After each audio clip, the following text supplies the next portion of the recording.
unions, are they working? Certainly expecting a lively debate. Ben, do you want to introduce the format? Yes, the format is as follows. We give our speakers 10 to 15 minutes for their opening remarks. We'll allow them to then engage with each other, take any points if necessary.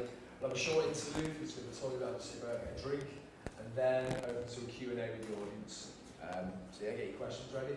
House rules are as follows. We find on the table. No shouting, no personal abuse, and one speaker at a time. Back to Will for the instructions. The spirit of respect for tonight. So, incredibly esteemed panel tonight actually. On my left, we have Nicholas Finney from the Centre of Political Studies. Then we have Beth Redmond, who is a trade union. I know.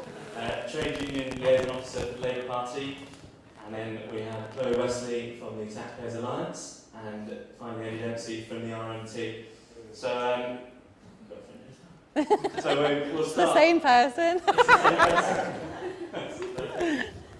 So, figuratively speaking, perhaps from left to right, we'll start with you, Nicholas. You go to the other one then. Thank you, Chair. Thanks. Well, good evening, everybody. It's a lovely venue, this, a great city, but I've come all the way up from the Isle of Wight this morning, so I'm quite looking forward to this evening.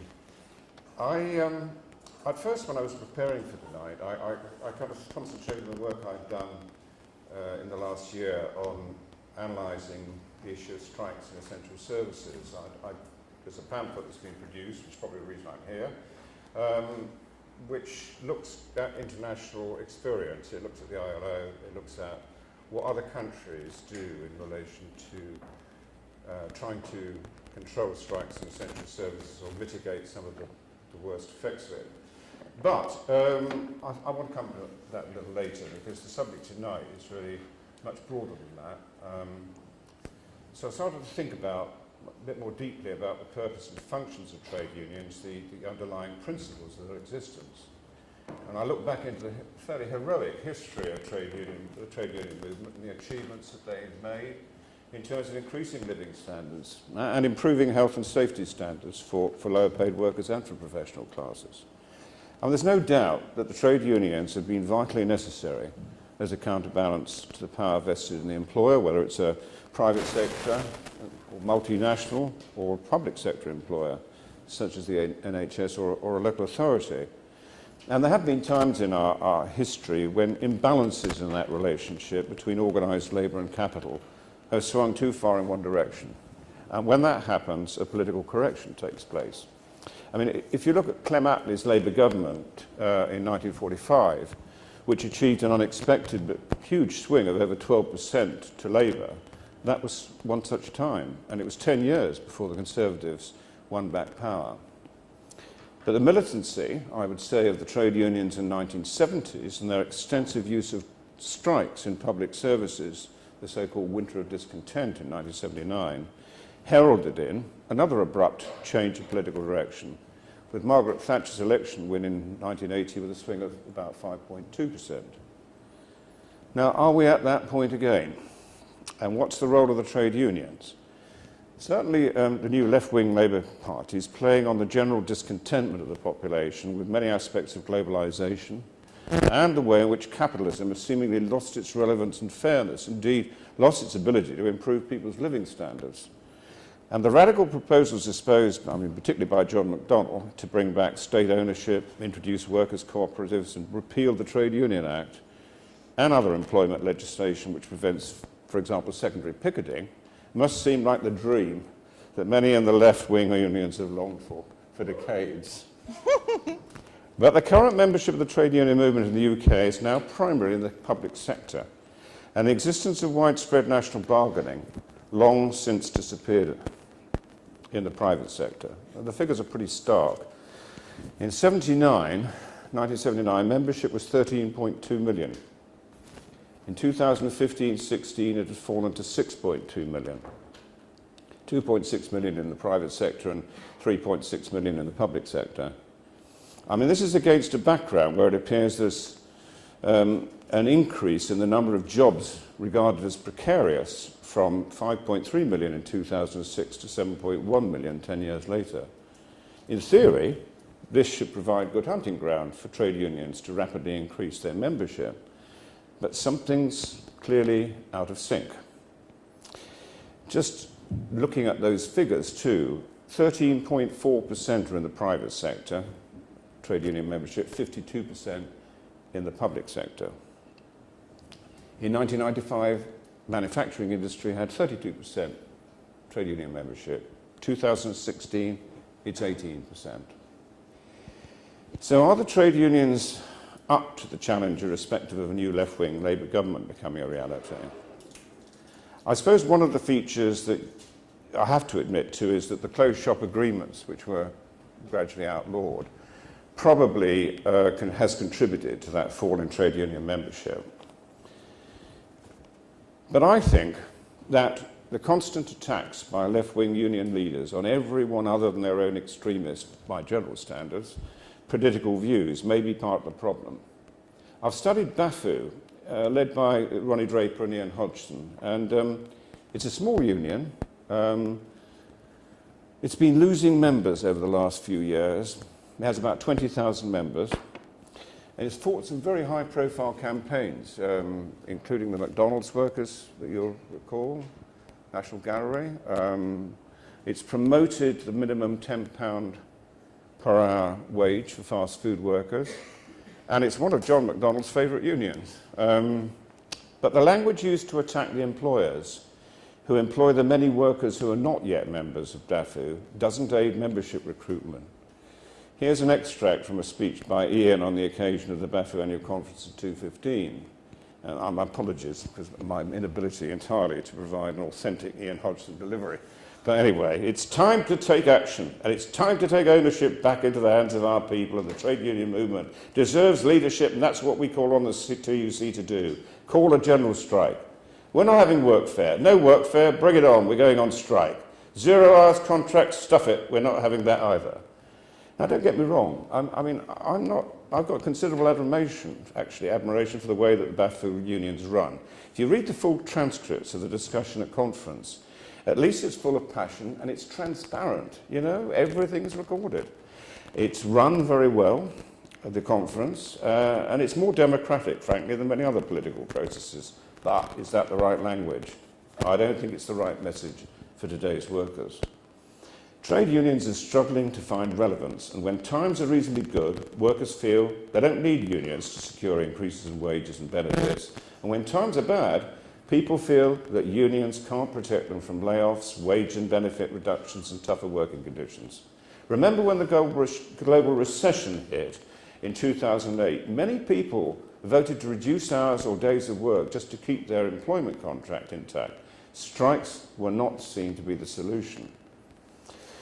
I think if anybody's perceived to be a protector of employment, it's probably seen to be the government rather than the trade union, however unfair this perception might be. And I think workers are often out of sync with union politics. Many workers are deeply conservative with a small c. They don't support the causes frequently promoted by trade union leaders and activists. I'm nearly finished, Chair. I've probably got over my 10 minutes, I apologise, but I'll finish with some comments about difficulties surrounding strikes in essential services. The policy pamphlet produced by the CPS deals in some detail with international experience, and there are some clear indications that if trade unions recognise the need to protect the poorest and the most vulnerable in society, it might help them to be listened to and supported by the general population at large. I won't go into the detailed analysis here because we're debating wider issues. And I do commend the content of the report because it's interesting even if you don't agree with the recommendations. But one issue stands out clearly. Many countries allow strikes in essential services, but they insist on minimum service being provided in an attempt to at least mitigate the damage to ordinary people's lives. I'd like to see an approach being made by both the TUC and the government to the ILO to see if they can agree more detailed guidance on how such agreements can be reached. Thank you for listening, and I look forward to continuing debate.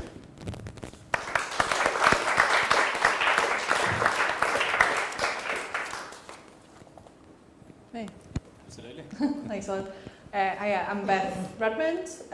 I'm involved in Labour Party activism, Manchester Momentum. and I'm the trade union liaison officer for my Labour branch, which is Chorlton Park, and I'm also a member of Unite the Union. So I probably don't have as much technical knowledge as everyone else on the panel. What I'm going to talk about is mostly how my workplace is in terms of trade union organising. And so basically I've been working in call centres for the past few years, both here in Manchester and back in Birkenhead, where I'm from. And initially, I kind of just want to talk you through the standard day of a call centre worker, because I think the call centre industry and the customer service industry is absolutely massive. It's getting bigger, and often the reality of kind of the oppressive and precarious nature of the work, it never gets spoken about because it's so normalised and people just kind of accept it as fine. And I think call centre work is often people go, and young people anyway, go into it and say, oh, I'm only going to be here for 6 months, and they end up staying there for years and years, whether on purpose or by accident, and often use the high turnover as an excuse not to organise, which I think is wrong. But there are less invasive access. So is that too close to my mouth? Sorry, it sounds loud.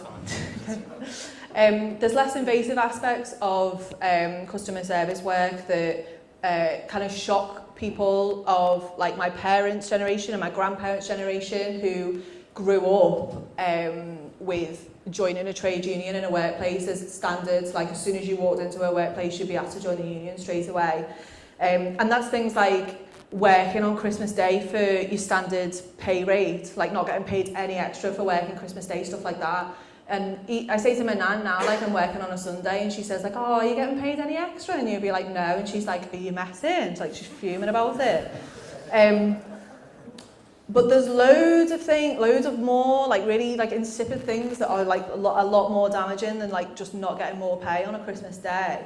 And obviously this is just like an example of my own experiences. I'm sure other sectors are the same, if not even worse than the one I'm currently in, but this is all that I've experienced. So like in my old job, I used to work in Birkenhead, which wasn't a very nice job. There were 600 workers in one building, must have been 10 floors, and loads of different companies inside this one building. Everyone was outsourced twice, so there were a number of agencies inside one building, probably up to 5 agencies who employed everyone in the building, and then everyone was also working for a different company. Must have been like 60 different companies inside the whole building.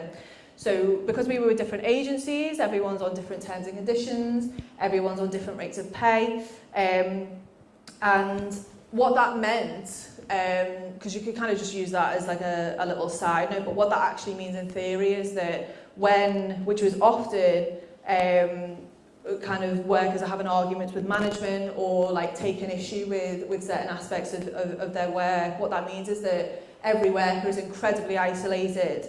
They're easier to get rid of if they happen to say anything to their boss, say anything to their manager.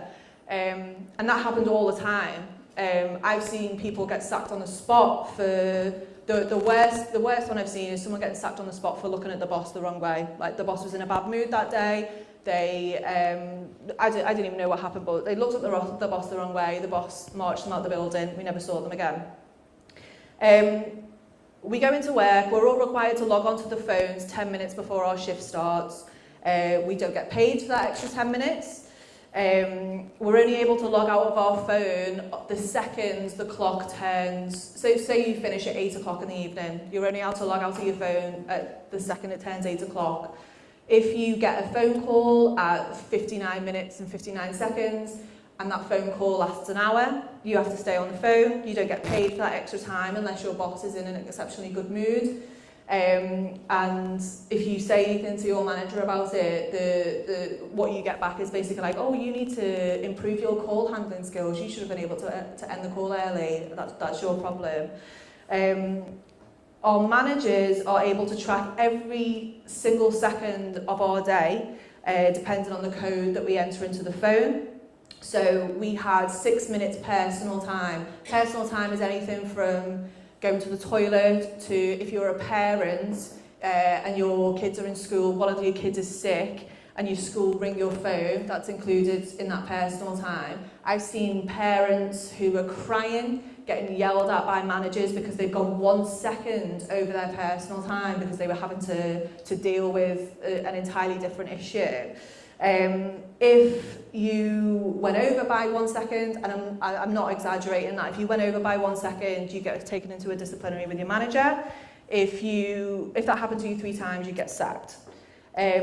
Regardless of our individual needs or abilities about how much work you can do, what kind of work you can do, your strengths, your weaknesses, we had kind of arbitrary targets for things like how long you're on the phone for, how many calls you take in a day, how long you spend on the toilet. Like if you go over that, that's a bad target, which is absolutely creepy and weird. If you didn't meet those consistently, you'd be sacked on the spot. The entire time I worked there, which was just under 12 months, every single holiday I requested got denied. The rule was you have to submit your holiday request at least 3 weeks in advance. I did them every time, at least 2 months in advance. Every single holiday request got denied.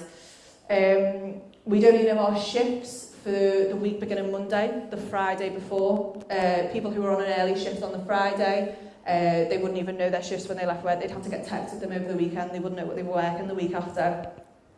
And the reason I'm saying all this is because this is normal. This isn't just me saying like a bad example. This happens to so many young people and everyone just accepts it as fine. At one stage, we were trying to get our entire team moved over to better contracts. And we'd organise this, we'd talk to each other between calls, we'd go to the canteen, we'd talk there, or if we went to the pub after work, we'd talk about it in the pub.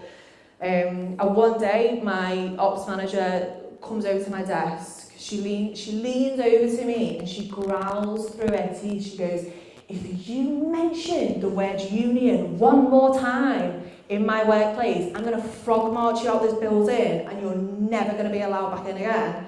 And I was just sat there, I was like, what? And like, I was fuming, obviously, but like petrified because I needed the fucking job. And that's how it is for most people. Like they're scared to say anything to anyone because the job is so precarious and that's their only form of income. That instance, we ended up passing a sheet, putting people's signatures underneath it, passing it around the desk. Underneath where no one could see, and basically we managed to win it by making everyone agree not to do any overtime, which is what the company relied on because it was so understaffed, and we managed to move everyone over to better contracts, which was really good. And now, like for those who managed to get work with NGOs or think tanks and like all the rest of it, I imagine it's really, really easy to go through your entire life and not understand the necessity to join a trade union or even get involved in any kind of workplace dispute. And like, I kind of am jealous of that, to be honest. And it's kind of incredibly easier for the media to paint like a picture of trade unions of being strictly kind of thuggish, middle-aged men who like love disrupting people's days for a laugh, but like actually the reality is incredibly different. And in my own experience, if you ask anyone who thinks trade unions are a bad thing, whether they could work under some of the conditions that I've mentioned, they're reluctant to answer, or they'll come back at you with something completely off the wall and just be like, oh, why don't you just go and get another job then? And even if getting another job is possible, which for a multitude of reasons it's not always easy to do that. The idea that everyone who has bad conditions just keeps moving on to the next thing, like searching for something perfect, is A, impossible because it doesn't fucking happen. Bosses will always try and curb your conditions. The only reason people get paid minimum wage is because it's illegal for your bosses to pay you any less. And B, leaving your colleagues and the position that you previously held open for someone else to be treated the same way that you did seems borderline selfish to me. Like I find that quite intolerable. I didn't realise I'd spoken for that long, sorry, but I guess I'll save the rest for the questions later. I just think that trade unions as they currently stand, no, they're not irrelevant. Yes, they need to keep developing and keep up with kind of how work is changing, the landscape is changing. And I know you previously mentioned it, but we only need to look for the Bakers Union for how they're organising the McDonald's strike for that. But I'll come on to that in questions and stuff. Thank you.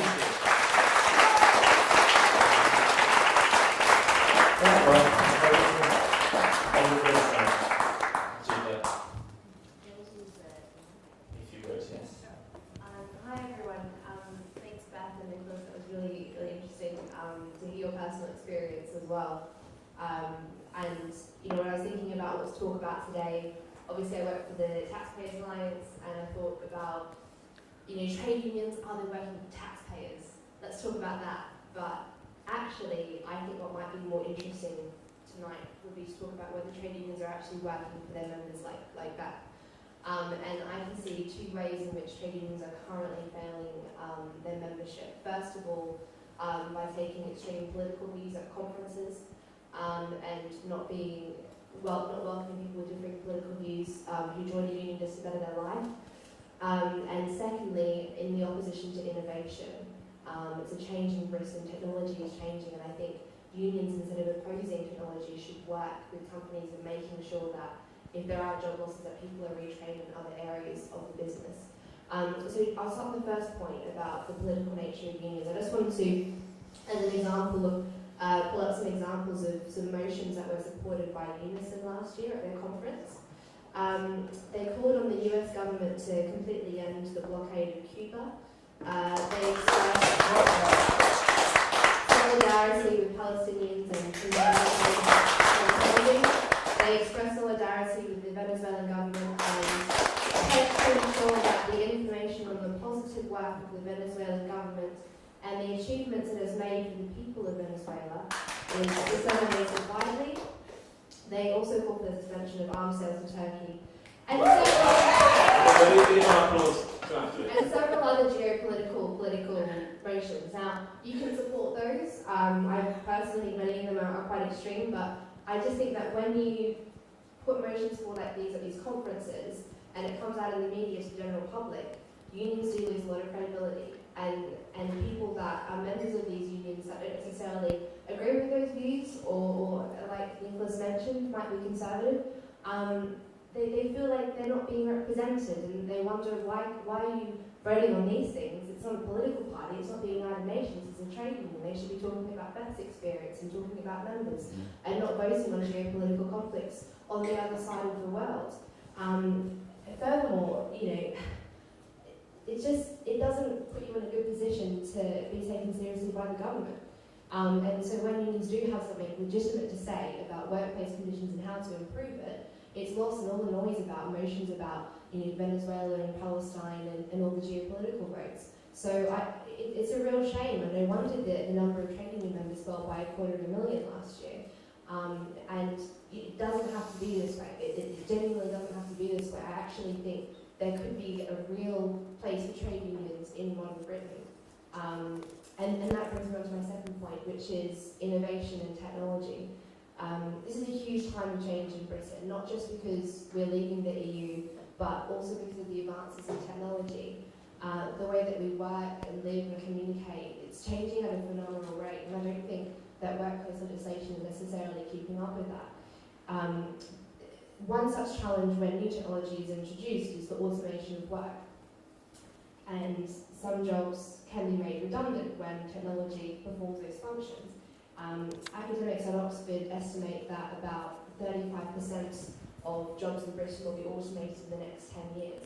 And that's a very scary prospect, but it doesn't mean that necessarily 35% of people will lose their jobs and remain unemployed, because as well as jobs becoming redundant, new jobs are created as well for different parts of society. So one example, and I looked at some research into trend in working since 1992, the number of people working in leather and shoe trades has gone down by about 82%, but the number of actors, directors, creative artists has gone up by 156%. And so as people have more time and more money to spend on things that are beautiful in life, I personally love poetry and art and everything, there's more of a market for that, so more jobs come from those industries. So it's not just going to be all doom and gloom, there are opportunities. So I think innovation breeds prosperity, life gets better, particularly with medical research, we live longer. Yet in spite of this, historically and today, trade unions fiercely oppose innovation. They're fiercely anti-competition, anti-innovation, and they're losing members and public sympathy because they're standing in the way of progress. So people just want to get to work on time, and train drivers say, screw 'em.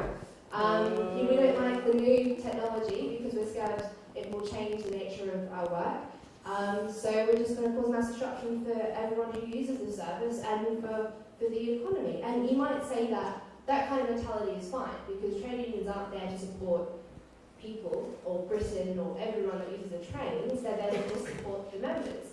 But I actually think this kind of mentality and this way of dealing with new technology is actually hurting its members because it's very short-sighted. I do believe, and there are a lot of people much smarter than me that have written about this, that say that automation is basically just on the way. Like it's just going to happen. Society is just going to progress. Really smart people are going to come up with new and better ways of getting around, driverless cars, all of this stuff. It's just going to happen. And so the way that I see trade unions potentially becoming more relevant and more helpful to its members is instead of just trying to block it and stop it, because it's going to happen anyway, actually planning for the future and working with businesses and with the government on planning for retraining. So yes, change is really scary, and we as human beings, we're not wired for change, and Britain is changing, and this could be a chance for unions to change as well. I mean, we don't know what kind of jobs are going to be replaced by robots. We don't, we can't even think of the kind of jobs that are going to be in the future. They're not even invented yet. Social media managers, for example, they didn't exist 20 years ago. Now you can go to university, study social media, and you're a social media manager. So we know that some jobs will become redundant and some new jobs will be created. And I think the trade unions, what I hope could happen is that they work in getting people from A to B. So jobs are redundant, but new jobs created over here, and where's the arrow in between? So tunneling is a really interesting example of this. So people used to tunnel underground with their bare hands, and then machines were invented that could do this. But so obviously there was a bit of concern about jobs going away. The machines were going to take my place, but actually those machines require mechanics, planners, quality control managers, and so it's just about getting people working in that industry to move with technology and to take on those new roles. So some unions are already doing this. They're already offering retraining services. So Unite offer basic IT courses, which is great. GMB help their members with subsidising some courses at colleges. And I think what might be needed is more is working more with the actual organisation. And most people that are members of trade unions work in the public sector. So this means working with the government on how we're going to approach the changing world of work in the future. And I know that, I make a speech in Manchester.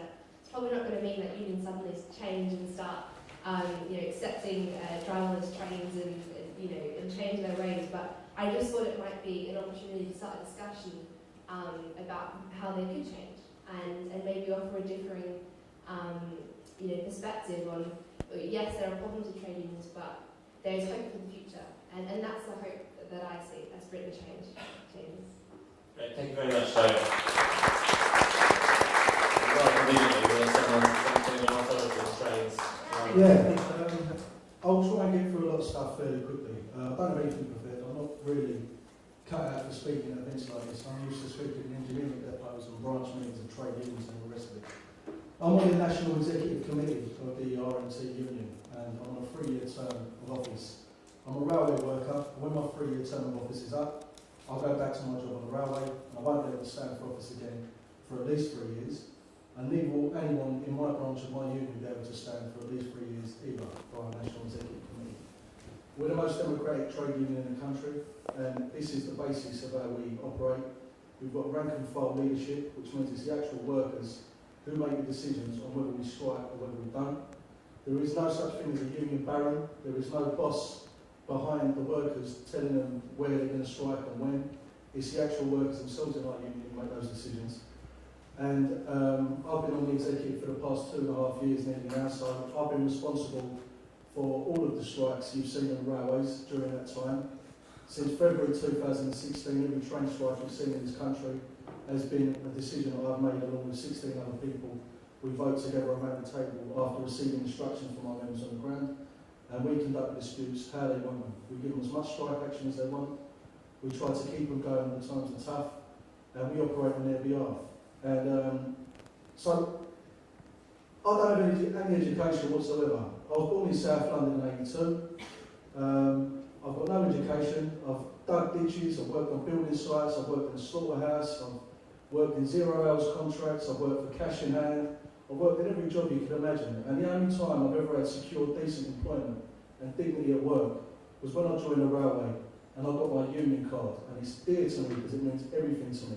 And for those who like poetry, I like Mayakovsky. It's hammer fast and sickle class in my name. So, and it means more to me than just a membership of an organisation of railway and transport workers. It's an entire movement. And I want to talk to you about the broad sweep of history. Every single progressive move in society, through the whole history of our society, has been from our movement, from the labour movement and the organised movement of the working class and the ordinary people of this country. Everything you've got, from the vote to the weekend, to sick pay, to health and safety, rights at work, to preventing being killed by your employees. You're more likely to be killed at work than you are by ISIS, as a matter of fact. And we like people to go to work and come home in the same state they left in. So all of that stuff comes from our movement. Every single progressive step we've taken in society comes from the labour movement. And that's what my union card means to me. It's everything to me, from the shoes on my son's feet to the clothes on my back and the roof over my head. And there's a lot of myths about what trade unions are for and what they're not. So trade unions are political. By the very nature of us organising as workers in any shape or form, that is a political act. There is, in society, no matter what how people describe it, there is a class struggle that's taking place, and that's the reality. Whether you think there is or there isn't, that is the reality of it.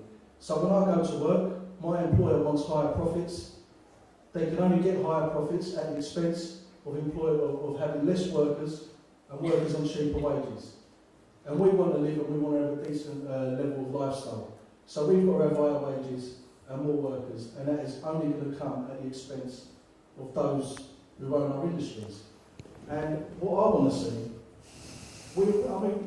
talking about the democratic aspect of our movement, we brought democracy into this country. We're still fighting to improve democracy in this country. And I want to see that extended. I don't think democracy can be enough to just vote every couple of years for what colour rosette politician you want in the Houses of Parliament in one half of it, with another half full of unelected wizards and paedophiles and everything else. I don't think that's good enough. And I think people in their workplaces should have a level of democracy. We should be able to decide how we run our industries. We should be able to decide how the resources in this country are shared out, who gets what. And you've only got to walk through Manchester tonight to see people on the streets begging.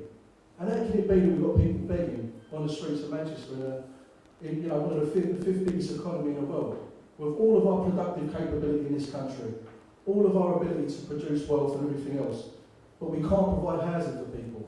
We can't provide secure jobs for people. The housing market's in a mess. We can't provide healthcare for people. We've got people like Richard Branson suing the NHS. We can't provide education for people. We're charging them thousands of pounds a year to get an education. What is the problem here? And the problem is that, if you think about what people want out of life, it's not that complicated. You want a house to live in, you want a decent wage, you want your kids to be educated, and you want to go to work and come home in one piece, have an health service that looks after you, and you want to go into your own age and dignity. All of those things are in opposition to the private ownership of our industries. You cannot have privatisation and the accumulation of private wealth in services like that and provide those services to people so they can have them as a means to live. So what we want to do is we don't want to just take democratic ownership of our industries and take them back into public ownership. In the same measure, we want to take the government into our ownership as well. And we want to make the government ours too. We want to make sure that we can provide people with houses, that we can provide people with healthcare and decent services and all the rest of it. So when people have a pop in the trade unions about our politics, yeah, not all of our members share a socialist vision like I've just described to you now.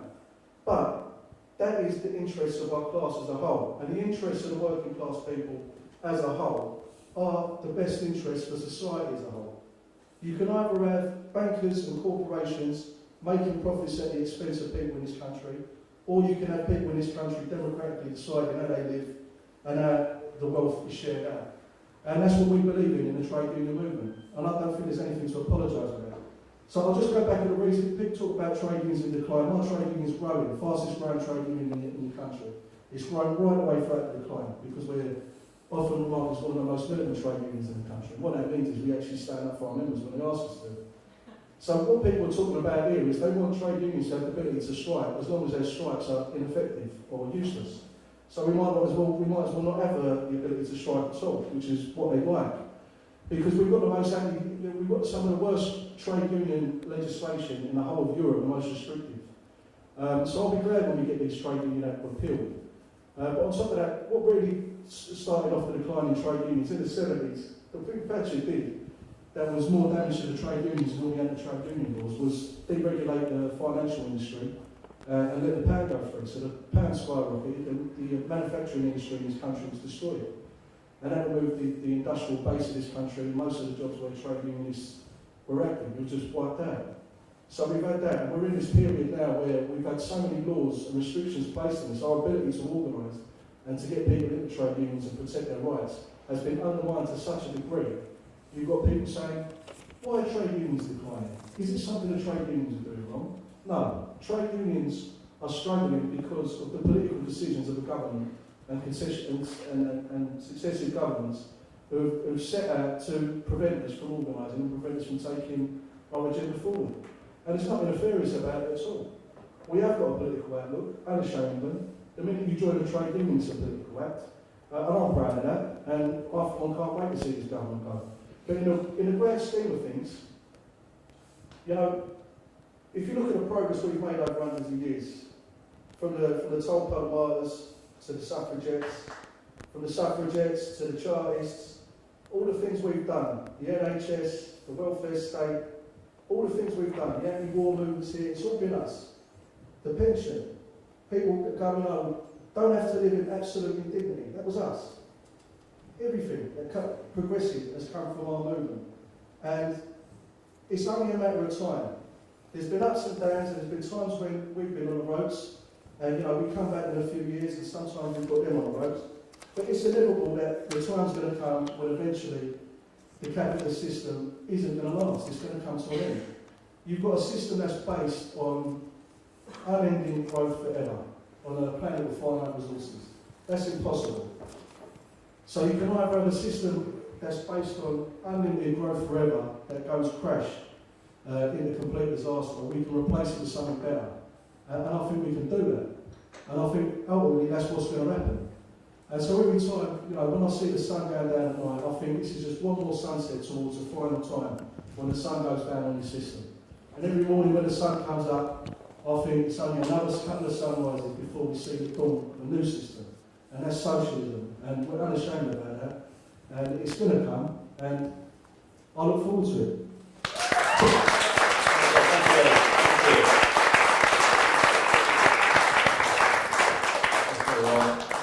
Probably enough there to have us talking until next week, but time is precious, so it's going to take 20 minutes before the interval. So if there's anything jumping out that you want to raise with the other panellists, all I ask is that we be generous with our time. Has anyone got anything they want to start? Well, can I raise okay. Eddie, is this on? No? What do I have to do? Is that on? No. No, that's Is that on? I'll have this one. Okay, thanks. Eddie, you made a statement about having the worst legislation, employment legislation in Europe. It's just not true. If I can read you out what the Italian, for example, government provides, apart from certain compulsory arbitration provisions, some countries like Italy lay down strict rules on the frequency and duration of strikes in certain industries and circumstances. For example, there must be at least 10 days between strikes. Once this period has expired, a strike cannot exceed 4 hours and subsequently 24 hours once a further 10 days notice has been given. There must be at least 10 days between 2 strikes in the same sector or affecting the same group of users. It's strictly forbidden to take industrial action in the transport sector during school holidays or election periods. What would you like to comment on that? In terms of days, in this country now, under the last Trade Union Act, we've got to give at least 14 days notice to an employer before we take strike action. Once we ballot our members for strike action, they've got to meet new thresholds. So over 40% of the workforce has got to take part in the ballot, and over 50% of that workforce has got 50% of the people who take part in the ballot have to vote yes for industrial action. I mean, if we put those sort of stipulations down on the sort of people who pass that legislation, some of them unelected entirely, the likes of Boris Johnson and people like that, we've never seen them in Parliament, so you won't get elected, so you won't get the turnout. But we've got to go through those thresholds. And on top of that, once we've got a strike mandate, we've got to then give the employer notice 14 days before we take strike action. And now, under this new Trade Union Act, once the dispute's been going for 6 months, we've got to reballot them again, including the balloting periods and the notice for strike action and everything else. That puts 5 weeks on it. So you get a mandate for strike action, then you've got to give the employer 2 weeks notice, then you have the strike action, and by the time you get round to another round of strike action, you've got to start reballoting. So it's completely restricted. I mean, you're quite right, it's not the most restrictive in Europe. I'll tell you what the most restrictive was until recently. The most restrictive in Europe, even worse than that now, has been imposed on Greece by the Troika. It's been forced on the Greek workers over there in return for bailouts for the economy that was crashed over there by the bankers. So that's the reality of it. The only trade unions in this trade union laws in this country are completely ridiculous. And I'll give you a good example. So the right to secondary picket, as they call it. So for example, if nurses go out and strike over an issue, and we on the railway say we're so moved by their plight, we're going to come out and strike in their support. That's illegal in this country. We went to the European Court of Justice to have a look at the British government's claims on why that legislation was introduced. They claimed, the British government at the time, Thatcher's government, that this represented a threat to national security in this country. That if we allow workers the ability to strike, then that could represent a national emergency. And they claimed that we were having more strike action here in Britain than we were anywhere else in Europe. Well, we did the research and we went and had a look, and it turns out it was completely untrue. It was quite on par with strike action that was happening in most economies across Europe. And we had the strangest result ever. So the ECJ turned around and said, the RMT's case is quite correct. However, we're upholding the government's decision anyway. And John Henry QC said it's the most perverse decision he's ever seen in a court in his entire career in law. And what that goes to show you is there is no neutrality when it comes to an industrial dispute, or when it comes to a dispute between those who don't have power and those who do. And whenever workers combine to fight for their rights, the employers and their powerful friends in government will unite to try and prevent us from doing that. And we saw that in the miners' strike. We saw Margaret Thatcher using the secret state to attack trade union leaders, democratically elected people. We've seen trade unionists thrown in jail. We've seen all kinds of things happen. And, you know, the late General Secretary of my union, Bob Crow, one of the things that made me laugh is you saw politician after politician going, oh, he was an amazing bloke. But when he was alive, you couldn't open a paper about people telling you what a danger he was to society, what an evil man he was, how much money he was earning, how many houses he owned, and all the rest of it. I mean, he was even attacked and beaten up on his doorstep. We were able to find out from who. So, you know, the idea that the trade union legislation that we've got in this country is anyway just is a complete joke. It's your human right to withdraw your labour if you so decide. There should be no restriction on that. People, you know, you've got to remember this, the people in this country, when they go to work, they go to work so many hours a week, so many hours a month, in return for a wage. We're not slaves. We are people with the right to do what we want in this country. We should have the right to withdraw our labour if we want. We're not slaves.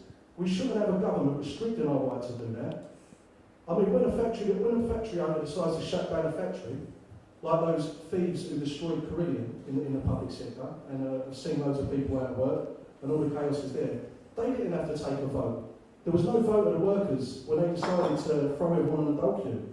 But when we want to resist the sort of thieves and robbers who do that sort of damage to our economy, we've got all of these restrictions put in front of us. So it's about time the entire trade union act was repealed and people had their rights. So, Beth, I'll go into come back on. There's loads of stuff to say, I guess, but the only thing I wanted to point out was that, I think it's very, very easy to kind of like use them as an example and kind of caricature like train drivers in this dispute, in this situation, like the RMT, I think, and train drivers, like everyone moans, like, oh, they're on, like, I don't know, 40 grand or whatever. That's where everyone wants to be. Like, that's how the trade union movement should be. Like, the reason they are where they are is because management are scared of them and not the other way around. Like members of the RMT aren't scared of standing up to bosses and the management. That's how the entire movement should be.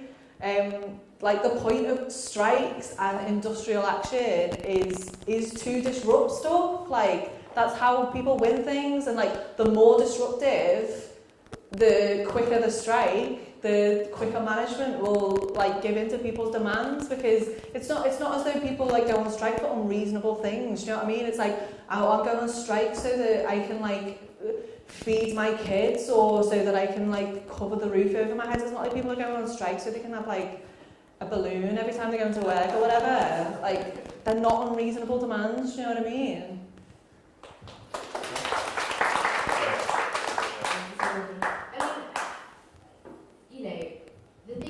The ironic thing about these strike actions is that you do lose public sympathy, and it actually, conversely, leads to the speeding up of automation. So people are like, well, this is so disruptive. This is, literally holding a city hostage, traffic on the roads. No, you laugh, but the traffic imposed by for example, the strikes of TfL. My friend used to go to A&E, they couldn't get a taxi, couldn't get a tube. This causes huge disruption to people's lives, and so you lose public sympathy, and people go, gosh, we just need driverless trains now. And so by striking in that fashion and so often, you do lose a lot of public support.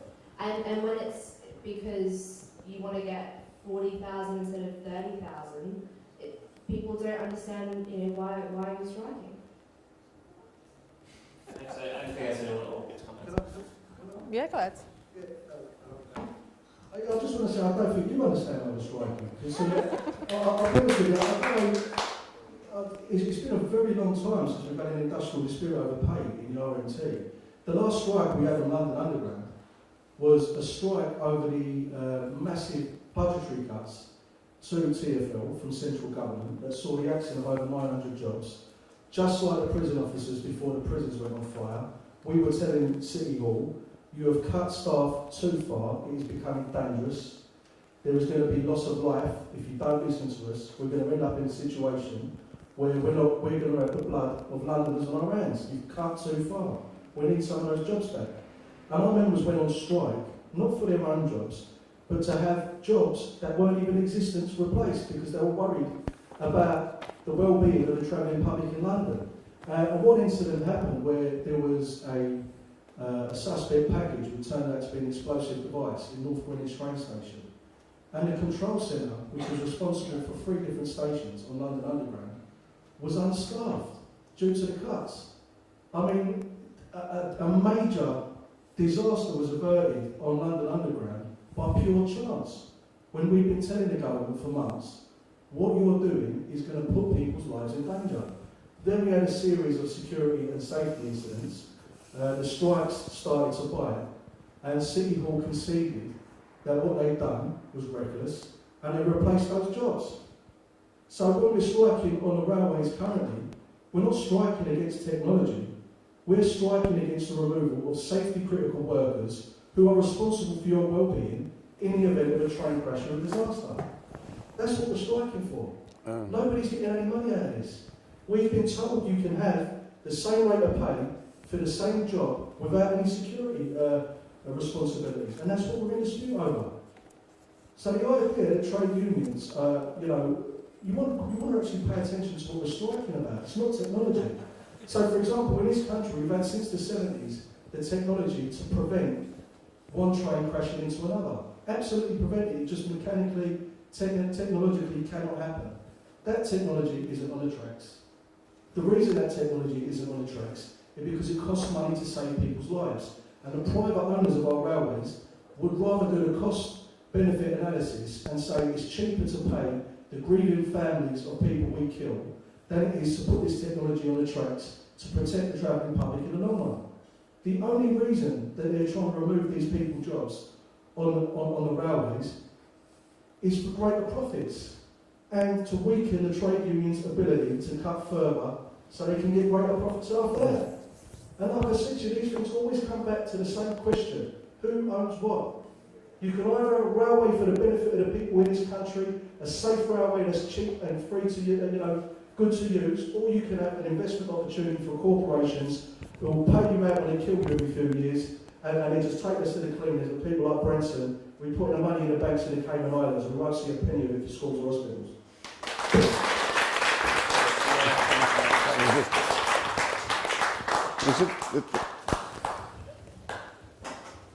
The trouble is that, Eddie, these are mixed messages, you know. I don't think anybody could really dispute the fact that health and safety issues are vitally important. But what you've just been saying doesn't square with the need to also look after the people who actually are using the transport system. And your talk about, you know, the workers' revolution rather defines for me that there is a mixed message here, and it makes me suspicious that you're using safety issues in order to promote a policy that actually encourages worker control. Because I don't think you're seriously looking at the importance of providing minimum services. I think you could perfectly well do that. However, I'm going to pay you a compliment, if I may say so, because I do think the RMT is exactly what you say, a well-constituted democratic union. And I was looking at one of your strategies or campaigns, I suppose, by a better word, Condor Ferries. You've got a meeting on the 2nd of March, I think, and this is sort of me accepting that there are very, very real reasons why unions do need to exist and need to pursue the aims of protecting their members. Condor Ferries, and I'm using information that I think you can disagree with me about, but I think I'm right, they use Ukrainian crews at $2.40 an hour, paid offshore, and these are ferries running between mainly south of England and the Channel Islands on the whole, whereas the Jersey minimum wage is £9.75 an hour. Quite rightly, the RMT are drawing the best possible attention they can to this injustice, because that's what it is. We should not be allowing ferry crews anywhere, really, to be paid pittance. And it is wrong. And that's the kind of principle that I think the trade unions should follow. And if they do follow that, I think they will build new membership, they'll build more membership. But what they won't build membership on is using excuses of, health and safety issues to actually defend an issue. They can by all means draw those cases to the attention, but they also need to provide security and safety for the many thousands and millions of people who use transport services. I could go on forever. The ILO quite clearly supported the 50% ballot provisions. They said, what's unfair about that? They might disagree about the 40%, but and indeed they did. But the 50% rules in the 2016, the ILO said, yeah, we think that's fair. Okay, great. So, as ever, the march of time is against us. So, in the interest of getting all of your questions, we're just going to take a quick break now.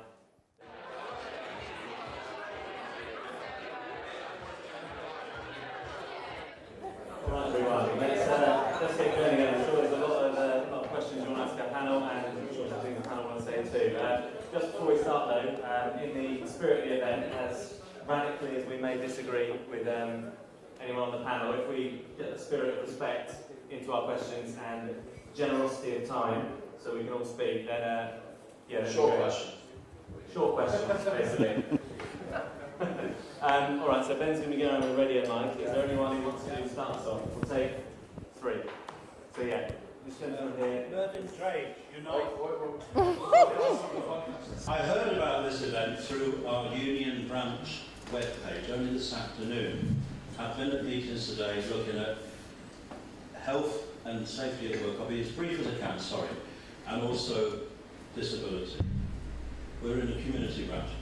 Now, since 1980, as the RMT person has said, industry's been privatised. Right, so I do tend to agree with the RMT. I've lost the drift. Oh yeah, sorry, the main thing to say tonight, 180 men and some women won quite a famous, it's not thousands like the miners, they're repair workers at Northwoods Housing. You may have heard of it. They're plumbers, ordinary workers, plumbers, electricians, carpenters. They went on strike for parity. These are their old direct words. Now, Mears is a privatised company for profit maximisation. So they run the contract for the repairs. And the housing association of 15,000 tenants. Long story short, this is what the Eddie said. Solidarity in action. These men, mainly men, went on strike. And they didn't just defeat the employer, they defeated this council. We know there's lots of good people in the council. It's a very lazy council run by Sir Richard Leese, who's an identification of private capital. When Stringer was in power, I thought it was a lot better. It wasn't perfect. No, it wasn't perfect, but Leese is just... Anyway, long story short, it's what the gentleman said. Solidarity in action will win a dispute. And this was a famous... Although it's on 180, they're back at work, and that should be repeated as we move forwards. And then very briefly, I will... Oh, this sounds extremely egotistical. Back in 1980, the workers went on strike at British Leyland. That's all gone now, that kind of history. British Leyland in Longbridge. And the press, you will remember, Mr. O'Bee, that Red Robbo was accused of being a communist infiltrator. And he didn't win in the end, but then over those next few years, privatisation set in. And now we're left with this terrible situation, as the gentleman said, lots of people on benefits, too many on benefits, too many people on the streets. It's all right for financial capitalists and the middle classes, but not for the ordinary people. That's all I wanted to say for the time. Thank you. Thank you. There was a question over here.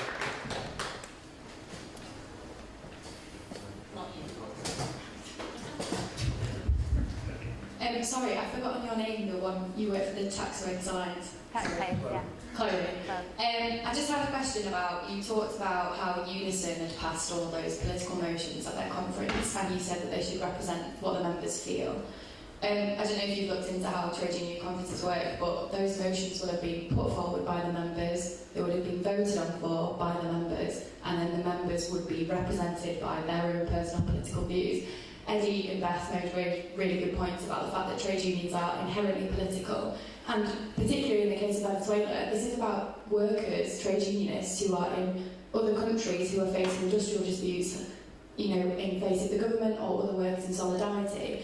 Now, those trade union motions will pass because it's about worker solidarity. So, do you not think that as a British trade union we should be supporting, you know, other industrial disputes in other countries? Do you think it should just be an internalised, individualistic approach, or should we be really, in the spirit of collectivism, supporting other trade unionists in other countries as well?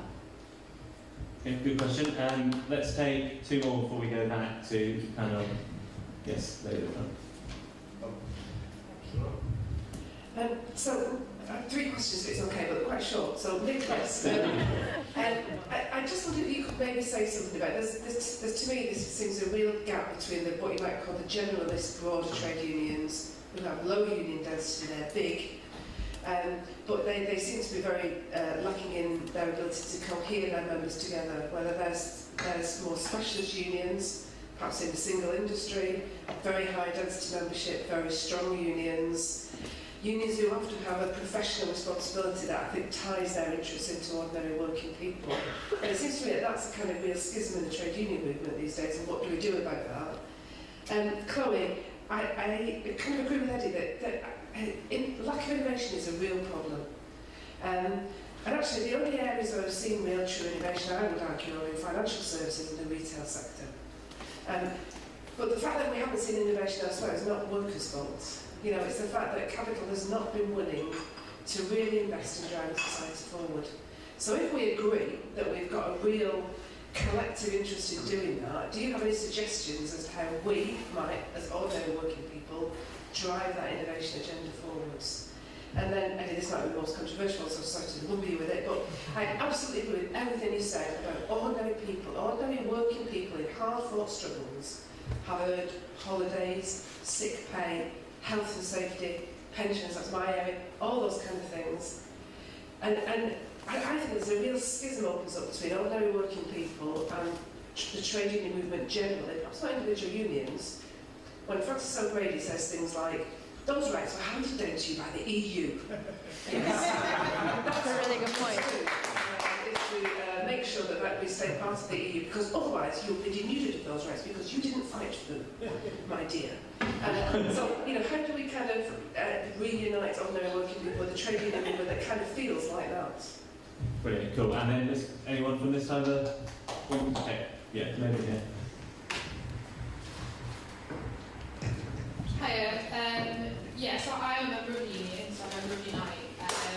I do have like quite a lot of faith in unions, but for me, like, I think Beth touched on it before actually about like the NGO, like charity sector. So like that's the only sector I've ever worked in, and that is because of like privatisation and the rollback of like public sector workers. Particularly like I've worked in like social care and advice services that have been continually rolled back. So I worked in lots of really small teams. I've worked in really bad conditions, had really poor pay, and been overworked in like really risky situations that I felt completely out of control out of. And for me, like, it's just unions. I sort of see industrial action in these sort of like huge bodies that can like fight together. But like working in small teams, I guess in like quite small services, like being part of a union, like for me I kind of struggle to see where that power comes from. And I guess that's like a fault of government really, and yeah, I'm kind of wondering like if anyone's got any answers around that. Okay, great. So we'll come back to the panel, as that was, you mentioned there, Beth. Do you want to start us off there? Yeah. Just thinking, Ben, can you bring the microphone back? There's a microphone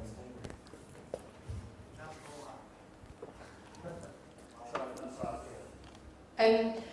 On Siobhan's point there, I guess it's like, you're right, like, I guess the current government and I think Conservatives in general, there's probably loads of like famous quotes from Maggie Thatcher about individualism and like how society doesn't exist, blah blah blah.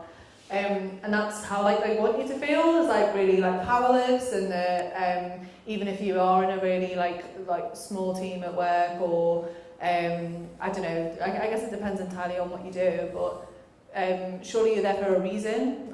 You do the job for a reason, and I'm not saying every kind of industrial action is a strike or anything like that, but I guess that's kind of the question that needs to be answered, is how like unions and kind of collective action at work, how does it adapt to certain situations. So the one that I mentioned earlier, that our trade union wasn't involved in that at all.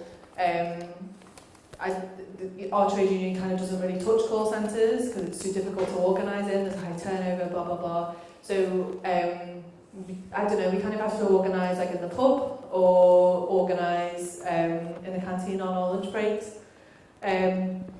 But there must be something that you can target with them with that they really rely on. In our case, it was overtime, and it's not necessarily as simple as that. But yeah, I kind of think there's always something you can target companies and bosses and management with that will actually hit them where it hurts. Okay, then should we go to Nicholas and then you two can have a chance to get lots of questions? So many things to consider. Well, let me just take the sort of controversial one first, Longbridge and Red Robbo. Yeah, I'm old enough now to remember those days. And it was a disaster, not just because of the unions, but because of the management as well of Leyland. They didn't invest properly, they didn't design the cars properly, and it all ended in tears. But, you know, look what's happened now to the car industry in this country. It's got probably one of the strongest manufacturing areas in Europe. we're doing extremely well. We're exporting high quality cars all over the world. So I don't really get the point about, Red Robbo much. Secondly, the point that was made about trade unions inherently being political. Yeah, I get that. And that certainly has been the tradition ever since Keir Hardie and, the formation of the Labour Party. But it mustn't be, in my view, the sort of, as a consequence and as a result of that, losing touch with the vital role it plays for its members. Again, because I'm old, I can remember these things. I can remember union activists in the 70s and even during the early Thatcher years, sort of going on about Cuba, going on all sorts of political issues internationally. And I see even Bafus doing it now, talking about international causes. Okay, but, to call strike action to try and say that you are, frankly, going to pursue a political, sometimes you would say dogma,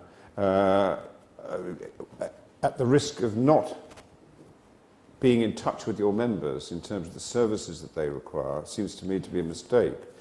And I think it's going to be very interesting over the next 2 or 3 years to see exactly where the evangelism of Corbyn and MacDonald and the trade union movement go in terms of political success.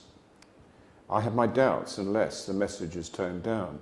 It's interesting, the ILO said that in most countries the trade unions have moved towards a less adversarial and more cooperative approach in the last 3 or 4 years.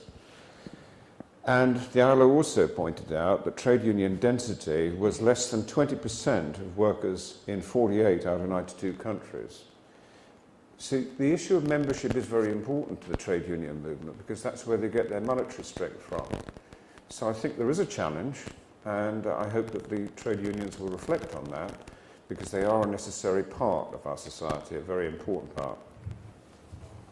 Excellent, thank you. So now, yes, just to really briefly get to your point about political motions at trade unions. No, I don't think it's a place for a British trade union to make comments about geopolitical events in the Middle East. I don't see why it's their place and what your members join for. People join trade unions to better their lives and better their working conditions, not because they believe that Israel, has dangerous foreign policy. Those kind of debates can happen in the Labour Party, but I don't see why they're happening at trade union conferences.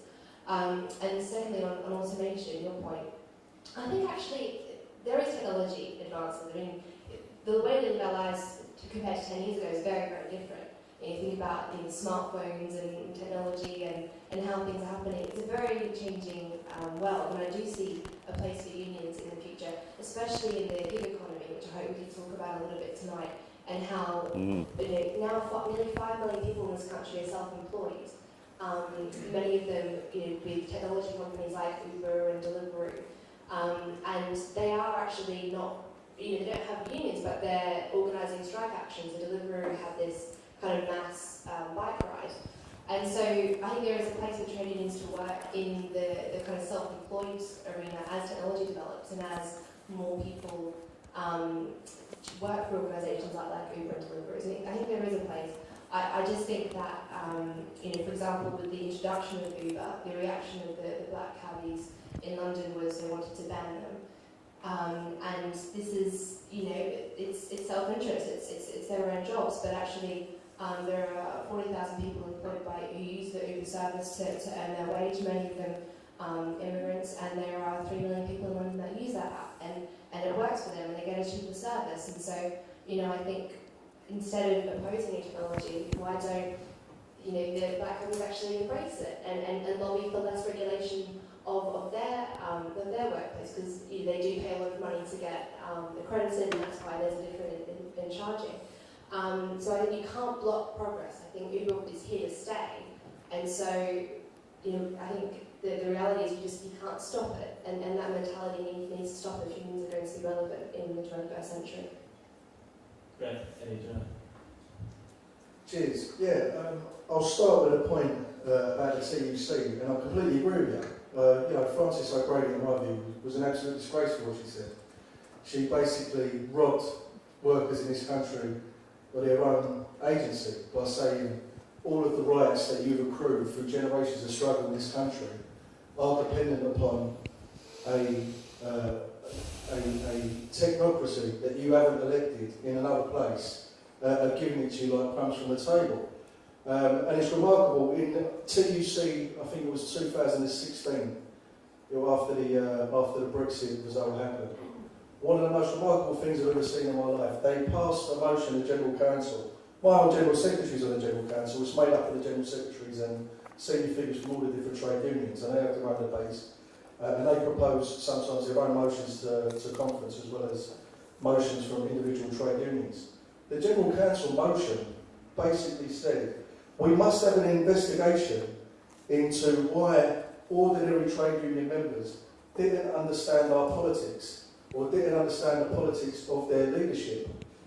And that's a remarkable thing because the TUC has become, and always has been to a degree, a very corporate and far removed body from the actual workers who make up the trade unions, who make up the TUC. So in the RMT we've got a completely different ethos. Our members make all the decisions, so we don't have to have an investigation to find out what we think. It's because here I am, I'm bloody running the show. I can tell you what we think because we're in charge of it. So, and that's one of the that's one of the great disparities. So we campaigned quite heavily for a Brexit in this country. We were part, if you go back, the trade union movement and the labour movement in its entirety was traditionally opposed to the European Union. They were opposed to Thatcher's single market because it's neoliberalism.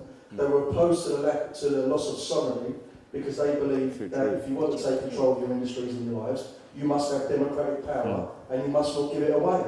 So with the rise of Thatcherism, the defeatism of those years, and then the following rise of Blairism, there was an attitude of sort of defeatism in the trade union movement, and they were told the EU is going to tame the Tories and give everyone higher wages and workers' rights and full employment. And a lot of them swallowed that rubbish, but we just never did in the RMT. We've always held the line. And we have a right to do that, because if you look around the European Union, you've got 50% youth unemployment in Spain. You've got Greece absolutely smashed to pieces. You've got the Irish working class debt slaves to pay the debts of Northern European banks for the next 40 years. And it's all going to implode soon anyway. It's a complete disaster. And thank God we're not in the Eurozone. But one other thing I will say is, I did catch your name over here, when you're talking about you working in the NGOs now in social care. I mean, it's an absolute disgrace, the social care system in this country, what's happened to it. These people who work in social care, I don't know about you, but in general, people who look after kids without families, who look after our elderly and are vulnerable in society, are paid some of the lowest wages, work some of the hardest hours, expect to travel during their own work, expect to sleep over at places in terrible conditions, expecting to take on work that should be the work of 3 different people, are run ragged and are on poverty wages. And these people are more often than not in this industry are women. We talk about equal pay in this country, and it seems like some of the most important work you can imagine, the value those people put into society to keep us together, are paid some of the poorest wages. And you've got people, forgive me, going around talking rubbish for think tanks who are paid a great deal of money and are absolute no social value to society at all, beyond putting across the ideas of the employing class and all the rest of it. So we make all the case. You mentioned about the workers under the flags of convenience being paid £2 an hour in UK waters. There's no minimum wage in UK waters. It's completely illegal. It's completely illegal to pay people a pittance. We've been campaigning in the RMT on that issue for years and years and years. And you might wonder why the reason is you haven't heard of it. It's not because we've not been shouting loud about it or campaigning on it. It's because the media, largely owned by corporations, is not interested in putting across the views of the trade union in support of workers who are in trouble. They don't give a monkeys. What they'd rather print in the papers is, oh my God, there's a strike on, here's a trade union leader getting on a train. What a hypocrite. So this is the battle we're up against, and the reason you don't have industrial power in your industry is because privatisation smashed up social care into small little pockets of workers working for 100 different corporations, 100 different private individuals, all stealing money out of the system that can be going to looking after people. And it leaves you in small pockets of groups of workers where you don't have any strength because you're not together. And that's the point of privatisation. When they privatised my industry, they smashed it up into 27 different train operating companies, different infrastructure companies, and 1,000 other different companies underneath that, for the general purpose of reducing the size of the workforce in those areas to make it more difficult for them to organise and to resist the sort of dangerous cuts that private interests make on safety issues and elsewhere so they can get greater profits. So the answer is to keep organising in your union, and don't just organise in your workplace. Organise politically to throw this government out and get a government in place that's going to take our industries back into public ownership where we can look after people instead of robbing them blind for profits. Can I say something else that's Sorry, just that quick. Just a point on, like, it is absolutely the right and responsibility of trade unions to, like, educate people politically, educate their members politically. Like, I struggle to believe that you're actually a worker, and a worker from a different country got in touch with you and said, look, we're going through this is like a obviously extreme case, but we're going through X, Y, or Z, got in touch with you, can you please support us from your country? You go, actually, no, it's not our place for us workers to make any comment on what's happening in other countries. We're all the same. It's just happening in a different country. Like, it's absolutely the place for trade unions to educate people politically on different issues in different countries. Okay, so we'll go back to the audience now. Yes, lady at the front, jump straight in. I'd like to ask Eddie, do you think the RMT provides support for drivers who experience suicide in front of their train, or is this left to the railway company's concern? Okay, and so that's quite a direct one, but we'll take a few more just for interest of time. Anyone over here? Okay. Yeah, in the corner. Cheers. Sam Whelan, I'm actually the Labour candidate for where we are, which is Piccadilly, which I don't just mention as a shameless plug, but also because, as every Labour candidate for office is obliged to be, I'm a trade union member, and it goes to what Chloe perhaps didn't, that doesn't know, and lots of people don't know, that the Labour Party in Britain is not just another social democratic party that emerged from nothing. It was founded by the trade unions. It is a single movement with industrial and political arms. The decision actually taken just down the road in the Mechanics Institute in this city. And that, you know, this idea that politics isn't for the trade unions. You know, we are founded on the idea that politics is for ordinary working people, and that political action comes out of that. And that's something that we feel very strongly. But just on the point about innovation, it is not the case that trade unions have resisted innovation. It has been a slur placed in our language. When we hear the term Luddites, the Luddites did not oppose innovation. The Luddites opposed the withdrawal of power from them and the concentration in a ruling class. I am all in favour of the technology that Uber uses, mostly because the bloody British and American states paid for the technology that Uber uses. We all as taxpayers paid for it. I would be quite happy to nationalise Uber tomorrow, because the bit of that technological advance which isn't necessary is a handful of smug technocrats in San Francisco stealing billions from people of this country. Any other questions before we go back? Oh yeah, down the camera. There seems to be a sort of large gap between the historical aspirations of the union movement, which was essentially political. People forget that the people who actually organised the trade unions, people who became active in the trade union movement, were radicals, they were socialists, anarchists, communists at that period of time, late 19th century, early 20th century. But at the moment, we seem to be suffering from a bit of, not extremism, I'd say, but a bit of amnesia, in that the people who are currently trying to promote trade unionism seem to have very diminished view of the capacity of ordinary people to actually realise any change historically, and view them as sort of vulnerable, very pathetic, just needing to have extended toilet breaks. There just seems to be a complete lack of any future-oriented sort of vision, particularly amongst the Labour left. I think the guy from the RMT, he'll give a bit of a throwback from the past, if you don't mind saying. But, you know, I don't think we need to face up to this massive gap between historic possibility and diminished expectations. And I'm not convinced that the trade union movement is relevant to rekindling the sense of historic possibility. I think Brexit and the battle for democracy and sovereignty is a much more important battle that we need to win. Great, well let's come back to the panel. Should we go left to right again? Okay.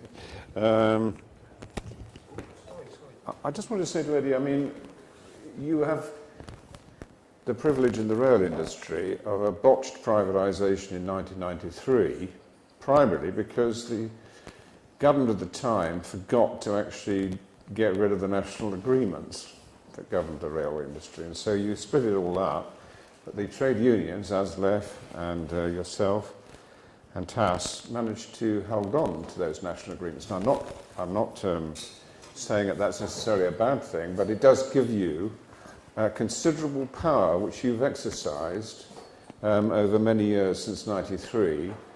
And basically, I think you have, to some extent, exploited that situation. Now, you may say it's exploited it for your members, fine. But the truth of the matter is that the McNulty report, which was commissioned under a Labour government, found that actually, whilst there had been considerable improvements in productivity in the rail industry, most of it had gone to the workers. Most of the benefits had gone to workers. So I'm not quite sure what you're complaining about in relation to privatisation of the rail industry. In terms of resisting, I agree with Chloe. Why nobody really from the audience has really raised the gig economy, and its good side and its bad side, and it's got a lot of threats to everybody, and there needs to be a coming together of the different strands of society to understand better. Nobody's talked about the Taylor report. Nobody's talked about the issue of trying to provide a more secure definition of employment. So I don't want to get into sort of dangerous ground, but I wish that the union movement would actually develop some serious strategies instead of simply talking about workers' control, because that won't solve the problem. Sorry, Beth. I'm not really sure what your point was. Like whether there's a big difference between like extending people's toilet breaks and then like talking about like the USA block on Cuba. I don't know what your point is. Like obviously like both things should be discussed, and maybe I've just like misunderstood the point you were trying to make, but and like maybe I focus too much on the problems that workers are actually facing in the workplace. I don't know, but that like I don't know, the things I mentioned that I think are a big deal, like for people who go to work every day, like getting timed when you go to the toilet, I think is absolutely crazy. And I'm not saying by any means that should take the entire focus away from like broader political stuff. Like I don't know. I think I made that clear in my last point. Like they don't necessarily like negate each other, but I don't know if I've just misunderstood your point or not. Cool. Beth. Sure. I'm going to answer your question with another question, and that is, What a good tactic. Honestly, useless think tank worker, so country not into society. So there are 1.3 million members of Unison. Do you think they all agree and think what's happened in Venezuela to the people there as a result of that government is a good thing? I can actually answer that question. So If we could get a microphone? Mm-hmm. By all means. Is that one? I mean, what I know is that those 1.3 million members are organised into branches, that those branches democratically elected representatives who went to conference, and when they did that, they understood that those representatives were to express their views, and if they did not, they could be recalled, and in fact they are delegated by their branches, it's not just their decision. Those delegates went to a conference, they then voted knowing that they were delegated by their individual members, and they did that in knowledge of the process which they are free to change as a trade union, that a majority decision would bind all their members, and they took the vote, and the vote was carried, and every one of those members, when they joined the union, agreed to those terms and conditions. That's what I know. So I know that those 1.3 million members agreed that the outcome of that conference would be their union's position. But do you think though that of the 1.3 million people, they all went to conference and they all strongly believe that lining up the toilet paper and starving on the streets as a result of the socialist government in Venezuela, what was a good thing? Because that's what that motion said. The motion endorsed the government and said we need to put out more positive information about the good that the Venezuelan government is doing. And I think it's actually a very extreme view, and can you see why taking that kind of position makes people think, I can't join this union. I mean, yeah, I want to organise and I want better rights at work, but this isn't for me. This is an extreme political movement. What do you offer an alternative? What would alternative to that? For unions to focus on their members and members at work and their conditions at work.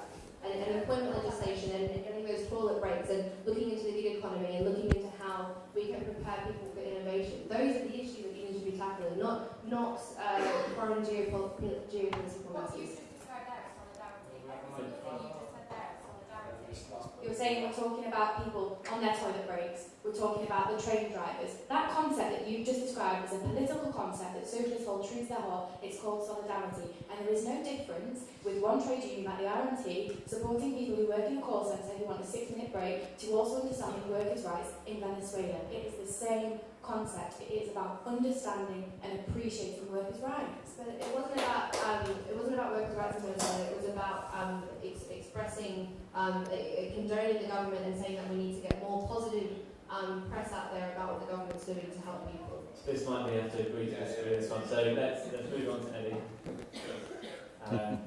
Yeah, I'll try and get through a couple of things quickly. So, yeah, the historical political make-up of the trade union movement today where it's relevant. Well, yeah, I'm a communist, so I make no bones about it. My members know I'm a communist, they're elected a communist, and they're quite happy to do so. And Bob Crowley was asked the same question, what would our members think of his communist views? He said, if our members see us getting better terms and conditions, better pay year in, year out, let's have some more communists. So, you know, you look at the history of our movement, we've got members very proud in our union. Many members of ours went to fight in the international brigades in Spain. Many of our members were very, very proud and very, very seriously involved in the anti-apartheid struggle, including carrying out undercover work in South Africa, putting their lives in danger. And most recently, some of our younger members, you may have heard, went to join the International Freedom Battalion in northern Syria to fight with the Kurds against ISIS. And those international volunteers, young railway workers, not just from Britain, but also workers from Ireland too, called their battalion the Bob Crow Brigade in honour of Bob. And we were all very touched in the RMT about that and the sacrifice they made doing that, going over there. So we've always had a very strong political current. It's not gone away. So I'm not really sure whether you can say that the relevance is gone, because one thing you can rely on, and certainly not all of our members agree with every political view we pass at conference. We're like the British all sorts. We've got as many views as we've got members. But one of the most popular events every year in the RMT is the Cuba Garden Solidarity Party, where we all come and smoke cohibas and drink rum and dance. And we've had some very nice guests down here like Mr. Corbyn and John McDonnell and all the rest of them. And they've always been very welcome. We've had Sinn Féin people in here jumping about with us.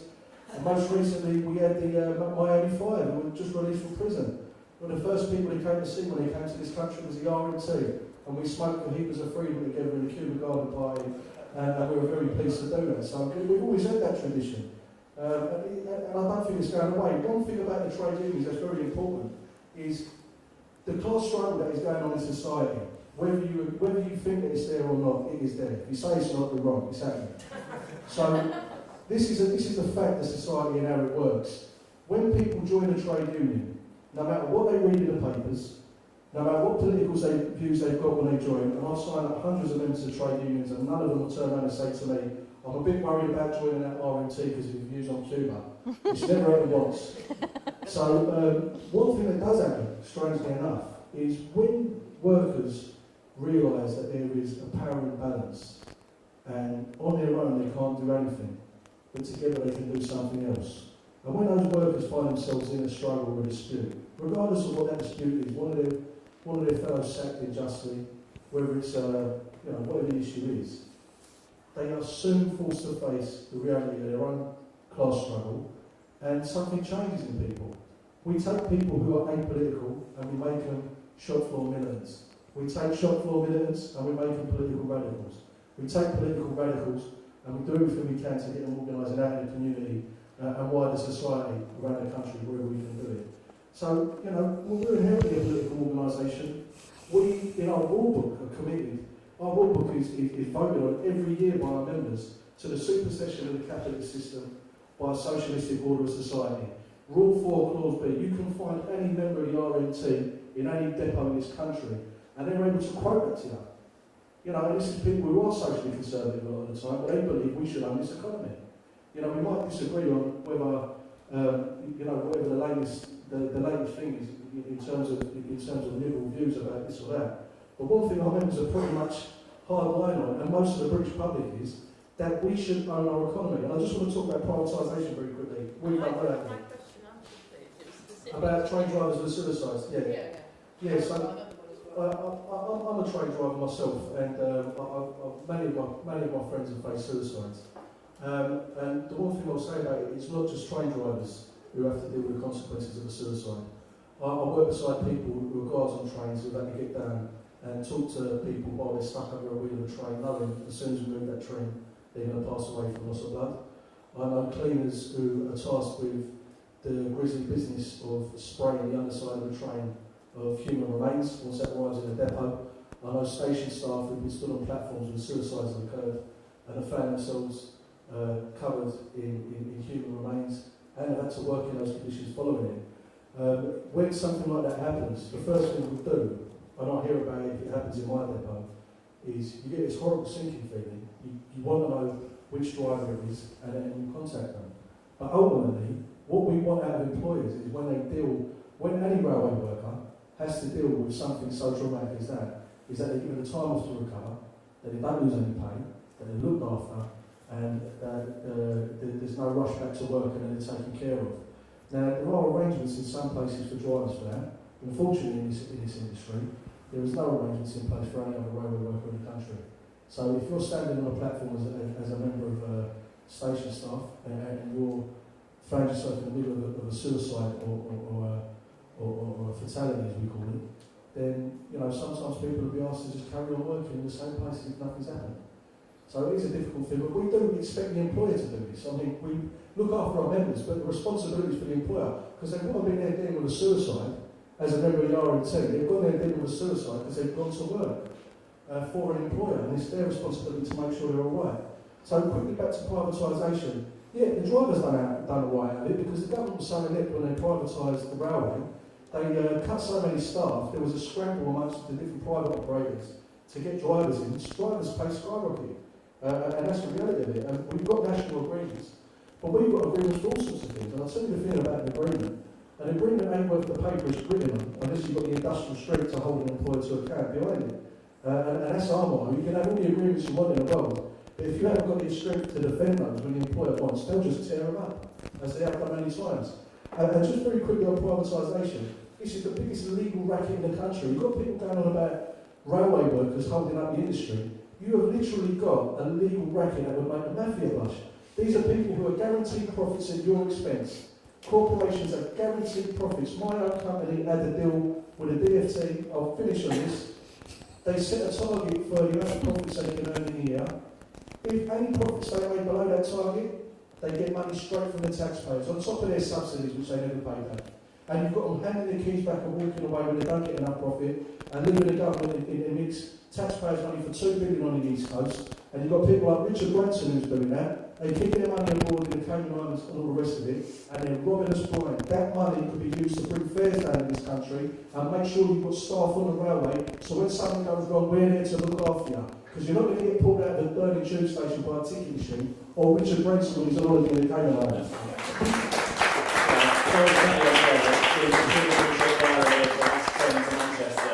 Leaving soon, being the reason I'm doing it. So, we've got just enough time. I don't think so. Sorry, 1 minute just to sum up their positions of the matter. So, I think this evening has been really telling. I was really looking forward to chatting about how technology is changing and how unions can help people with that. I was looking forward to talking about the Taylor Review, which I read in great detail and was really, really interesting to see how the world of work is changing. I was hoping we could talk about gig economy and lots of other things, but unfortunately it's not turned out that way. And so if anyone's here at the bar and wants to talk impartially about how we solve problems tomorrow and how unions can help with that, I'll be there. thank you. Yeah, so please start with those questions that you didn't get to. Yeah. I'll bring this one over. Oh, Sure. sorry. Yeah, we're just finishing. I don't think it's on. Oh, there you go. Yeah, I don't really have anything much to say except that I think it's blindingly obvious after a discussion, even if you're in the pub with whoever, it's blindingly obvious after a discussion like who needs trade unions, who doesn't need trade unions, and often the people who do need trade unions are the people who are speaking in favour of them. That's it.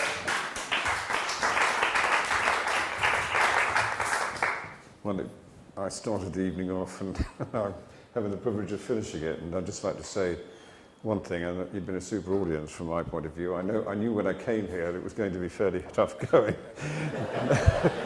And you've been very polite and very, very respectful, and I appreciate that. I hope you know that I do not believe that trade unions are irrelevant. Far from it. I actually think they're a vital part of society. I just urge them to actually spend a little bit more time perhaps thinking about how they are going to appeal to the more moderate people in companies that don't have representation, to help them with not just improving their living standards and their security, but also all the things that matter to them, like health and safety, like insurance provisions, like counselling, all sorts of things that the unions do very well. So I can't agree with Eddie, who's down left, about the communist aims of quite a lot of trade union leaders. I respect them, but I don't agree with them.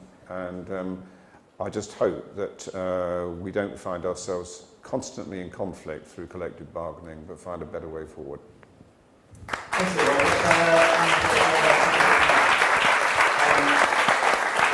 we have before us a wonderfully stocked bar and an evening to discuss, so do stay, have a drink. I think you guys are staying. Yeah. Yeah. So let's continue the conversation. Thanks for coming, guys.